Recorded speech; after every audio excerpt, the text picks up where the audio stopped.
Assalamu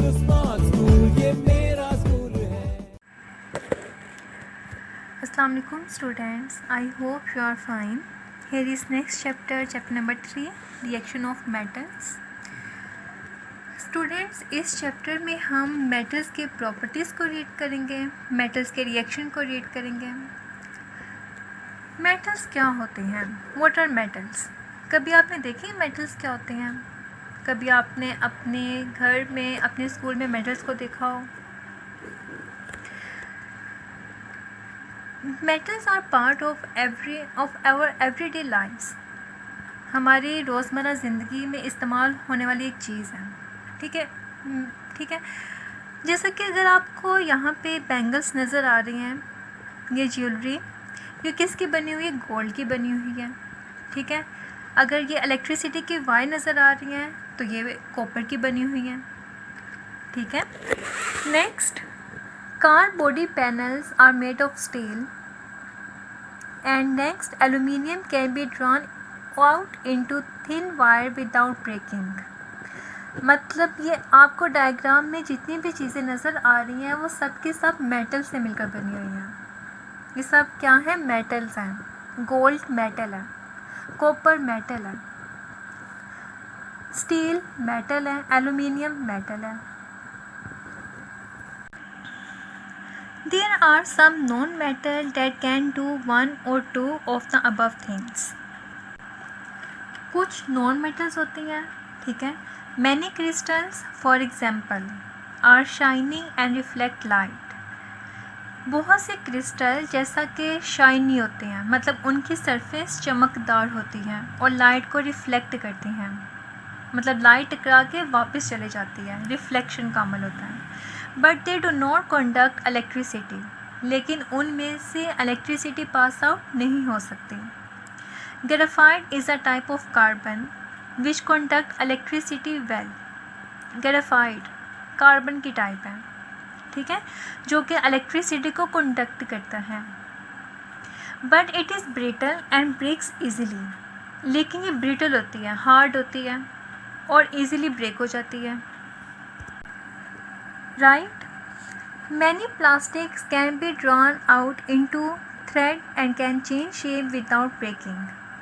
बहुत सी plastics ऐसी हैं जिसको हम थ्रेड में चेंज कर सकते हैं और उसकी शेप को चेंज कर सकते हैं उनको ब्रेक किए बगैर। But they do not conduct electricity, लेकिन वो इलेक्ट्रिसिटी को कंडक्ट नहीं कर सकती। प्लास्टिक में से इलेक्ट्रिसिटी पास आउट नहीं हो सकती। Only metal have high melting points and can reflect light. सिर्फ मेटल ही लाइट को रिफ्लेक्ट कर सकता है और मेटल्स के मेल्टिंग पॉइंट बहुत ज़्यादा होते हैं। मेल्टिंग पॉइंट का मतलब जिस पे वो मेल्ट होना शुरू होती है। ठीक है। जिस पे आयरन मेल्ट होना स्टार्ट होगा उसको हम उसका मेल्टिंग पॉइंट कहते हैं। चाहे वो 100 डिग्री सेंटीग्रेड हो, 100 डिग्री सेंटीग्रेड तो नहीं होगा, हाई मेल्टिंग पॉइंट है।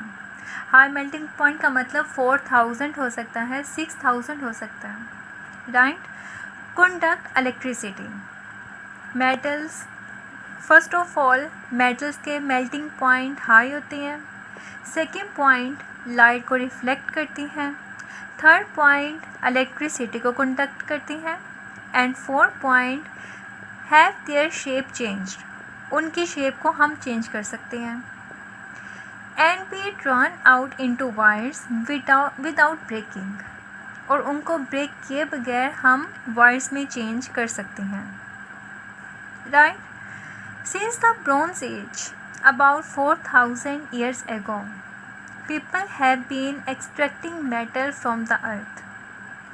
4000 साल पहले लोग मेटल ज़मीन से एक्सट्रैक्ट करते थे, अर्थ से एक्सट्रैक्ट करते थे।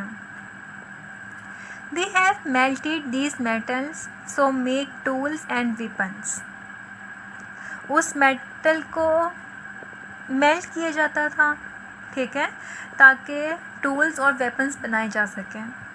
They have used them either pure as in iron or mixed them to make alloy. उसको प्योर फॉर्म में भी यूज़ किया जाता था जैसा कि आयरन है, और किसी दूसरे मेटल के साथ मिक्स करके भी यूज़ किया जाता था, जिसको हम अलॉय कहते हैं, right. A mixture of metal और a mixture of metal, a mixture of metals or a mixture of metal and any other element is known as an alloy. alloy क्या होता है? मेटल का मिक्सचर या metals का mixture दूसरे element के साथ जो एक कॉम्बिनेशन बन जाता है उसको हम अलॉय कहते हैं। अंडरस्टैंड?